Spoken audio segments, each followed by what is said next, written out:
அஸ்ஸலாமு அலைக்கும். Weight loss ஜர்னியில் இருந்துக்கிட்டு ஹெல்த்தியான ஒரு ரோல் சாப்பிட்ணும் அப்படின்னு நினச்சிங்கன்னா இந்த ரெசிபியை கண்டிப்பாக சேவ் பண்ணி வச்சுக்கோங்க.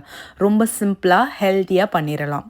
நான் இன்றைக்கி உள்ள ஃப்ரைட் சிக்கன் வைக்க போகிறேன். ஆனால் ஃப்ரை பண்ண மாட்டேன், ஏர் ஃப்ரை பண்ண போகிறேன். நீங்கள் ஃப்ரைட் சிக்கனில் தான் பண்ணணும்னு கிடையாது. அதை மேரினேட் பண்ணி ஃப்ரீசரில் வச்சுருந்தேன். அதை எடுத்து இப்போ நான் ஏர் ஃப்ரையரில் வச்சுட்டேன். நீங்கள் நார்மல் சிக்கன் 65க்கு மசாலா போடுறீங்க இல்லையா, அந்த மாதிரி மசாலா மேரினேட் பண்ணி வச்சு கூட நீங்கள் ஏர் ஃப்ரை பண்ணி அந்த சிக்கன்லேயும் பண்ணலாம். இந்த மாதிரி ஹெல்த்தியான ஜங்க் சாப்பிடும் போது மயோனைஸ் இல்லாமல் எப்படி, அந்த மயோனைஸையும் ஹெல்த்தியாக பண்ணிடலாம். ஒரு மிக்ஸி ஜாரில் பன்னீர், கார்லிக், கேஷ்யூ கொஞ்சம் ஊற வச்சுருந்தேன் வெந்நில.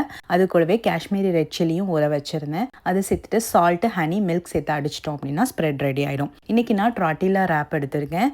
இது மைதாவில் பண்ணது கிடையாது. இது ஒரு கார்ன் பேஸ்ட் ஃப்ளாரில் பண்ணுவாங்க. அதனாலேயே இதோட ப்ரைஸ் கொஞ்சம் அதிகமாக தான் இருக்கும்.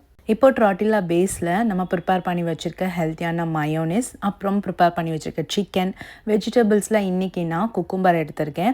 உங்களுக்கு என்ன வெஜிடபிள்ஸ் பிடிக்குமோ அதை சேர்த்து நல்லா ரேப் பண்ணி நம்ம டோஸ்ட் பண்ணி எடுத்துட்டோம் அப்படின்னா ரெடி ஆகிடும். நான் லைட்டாக ஆயில் போட்டேன், இல்லைனா அந்த தவால் அப்படியே ஒட்டிடும். அதனால் பன்னீரில் பண்ண மயோனைஸ் இவ்வளோ டேஸ்டியாக வரும் நான் எக்ஸ்பெக்ட் பண்ணவே இல்லை. ரொம்பவே டேஸ்டியாக இருந்தது. ஸோ நெக்ஸ்ட் டைம் நான் மயோனைஸ் பண்ணணும் அப்படின்னா இந்த மாதிரி தான் பண்ண போகிறேன்.